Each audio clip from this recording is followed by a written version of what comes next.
E o fato é que o ministro do Supremo Tribunal Federal, aqui no nosso Brasilzão, Alexandre de Moraes, mandou prender, pessoal, o ex-assessor especial da Presidência da República, o Marcelo Câmara, que atuou durante o governo de Jair Bolsonaro. Eu proponho que a gente vá para Brasília entender exatamente o porquê dessa prisão e como ela reflete também como uma peça nesse grande quebra-cabeça jurídico e do cerco jurídico no entorno do ex-presidente. Bruno Pinheiro, você me ouve bem? Ouço sim. De acordo com o ministro Alexandre de Moraes, houve uma tentativa de obstrução da investigação. Ótimo dia a você, ótimo feriado a quem nos acompanha também aqui na Jovem Pan. Esta decisão de ontem, na quarta-feira, e ele foi levado diretamente para a sede da Polícia Federal e vai ficar detido aqui na capital federal. Ele havia sido liberado, na verdade, após essas investigações avançarem, mas agora teve um novo pedido de prisão, envolvendo inclusive o seu advogado. O ministro Alexandre de Moraes ordenou então que esse inquérito seja instaurado para investigar tanto Marcelo Câmara, que é o ex-assessor do ex-presidente Jair Messias Bolsonaro, quanto também o seu advogado. De acordo com esta nova decisão e informações do Supremo Tribunal Federal, o advogado de Marcelo Câmara, ele tentou obter informações sobre o acordo de delação de Mauro Cid, o que ele havia respondido para a Justiça no âmbito da investigação sobre uma tentativa de golpe de Estado relacionada inclusive aos atos do 8 de janeiro, e que essas conversas do advogado de Marcelo Câmara,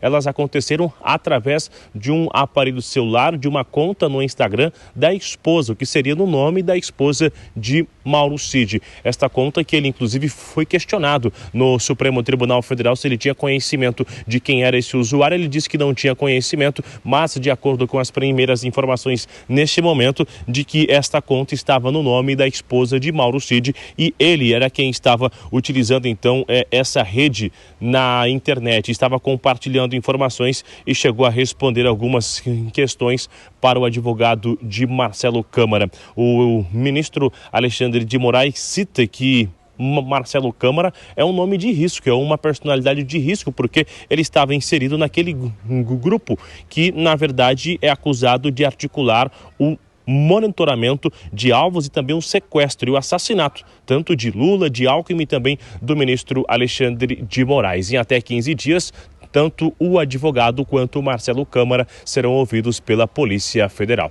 André. Bruno Pinheiro, impressionante. Claro, vamos repercutir aqui no detalhe. Obrigado pela presença aqui no Morning Show. Bom trabalho. Rodolfo Maris, figura ilustre, sempre aqui agregando e muito, se juntando à bancada do Morning Show.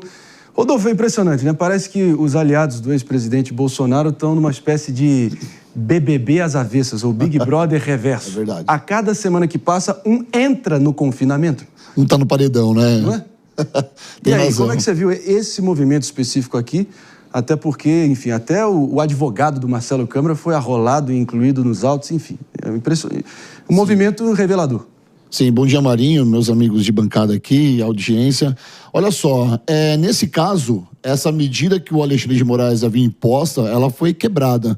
E, de certa forma, nós já vimos isso acontecer com outras pessoas que não cumpriram as medidas cautelares e tiveram as suas prisões preventivas sendo seladas pelo ministro Alexandre de Moraes. No caso do Câmara, ele descumpriu essa medida, tendo contato com outras pessoas investigadas e também foi para as redes sociais. Uma coisa que estava prevista, que não poderia acontecer. Então, ele descumprindo essa medida cautelar, o Alexandre de Moraes já pede a prisão imediata dele por descumprimento. Em relação ao doutor Eduardo, que é o advogado dele, que também está sendo investigado, justamente por manter conversas com o Mauro Cid através do Instagram, principalmente sobre perguntas sobre a delação, de como ele deveria se comportar, como que ele se comportou, o que foi dito, o que não foi dito, e isso também é uma prerrogativa, porque tem uma medida de silêncio e não poderia estar fazendo isso. Então, nesse caso, o ministro Alexandre de Moraes está com a razão.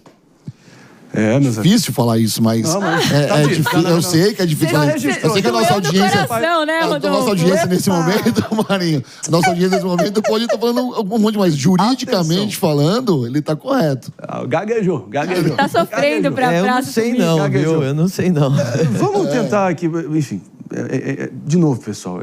Claro, é um enredo, muitos personagens, muitos movimentos vindo das cortes, vindo das defesas, enfim. Importante a gente tentar se ater, ou ter o mínimo de racionalidade e clareza para vocês entenderem o que pode estar em jogo e, claro, estimular o debate aqui, as diferentes interpretações e análises desse último movimento. Quero trazer a visão do Kriegner aqui para o palco do Morning Show e a gente segue explorando aqui o que representa esse momento, que parece que, assim, o Bolsonaro, assim como o Lula, mostram que tem um seríssimo problema com Câmara, se é que você entende. Exato. Boa. Bom, a questão aí, Marinho, que a gente precisa considerar é assim, o Câmara estava proibido, como o Rodolfo falou aqui, de utilizar redes sociais, direto e indiretamente.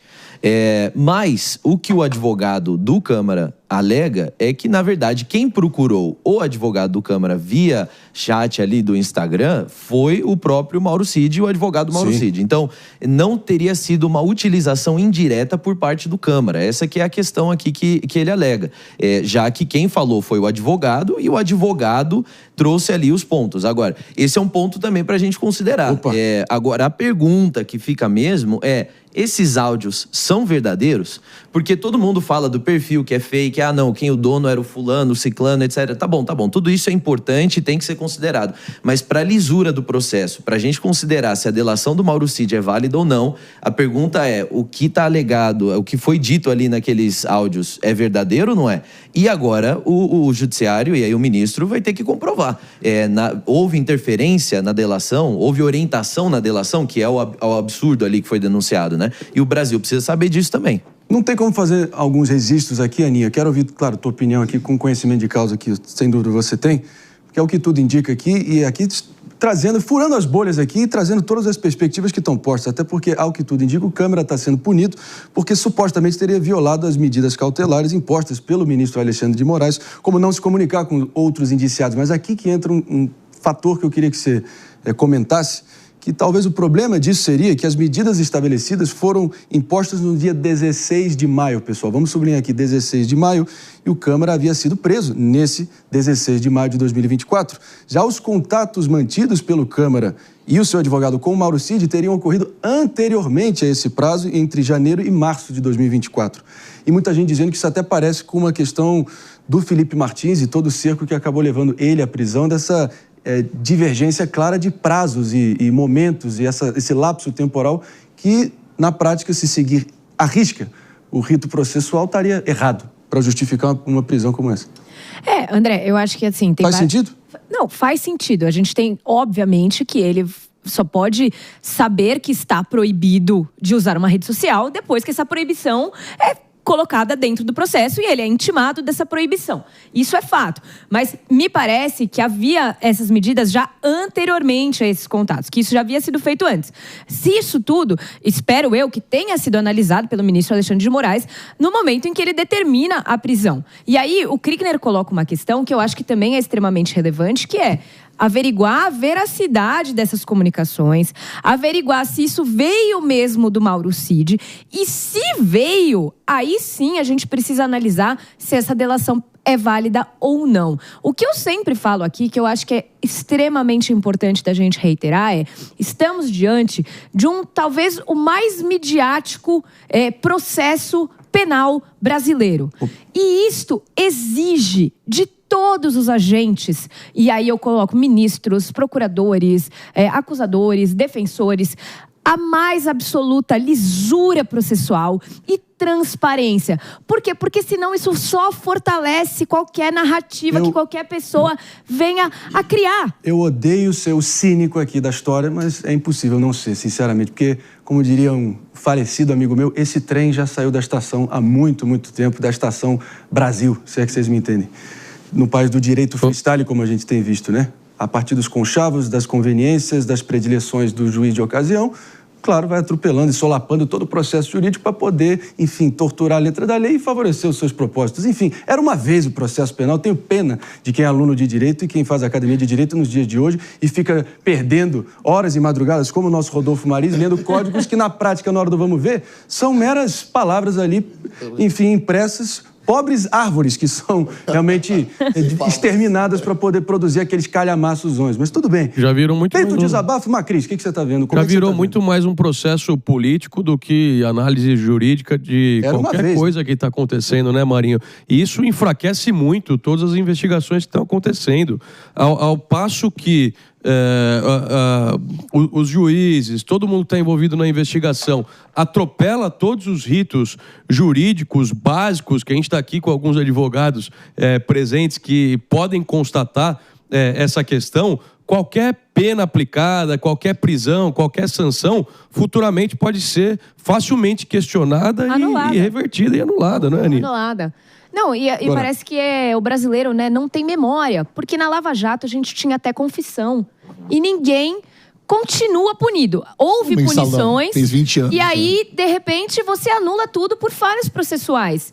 Se eu fosse ministra, gente, eu ia tomar o maior cuidado, contratar 50 assessores para seguir o processo penal ali milimetricamente à risca, exatamente para evitar que uma futura alegação de nulidade posteriormente jogue tudo isso no buraco e a gente mais uma vez acabe em pizza. Antes da gente finalizar aqui, muita gente traçando esse paralelo com a situação do ex-assessor ali no Itamaraty, nas relações exteriores do governo Bolsonaro, Felipe G. Martins, no sentido de que ele teria sido preso por supostamente ter voado para os Estados Unidos, certo? No momento onde simplesmente não havia nenhuma restrição vigente contra a capacidade dele viajar naquele momento. É o que a defesa dele segue negando de forma assim, definitiva, peremptória, que não houve essa viagem.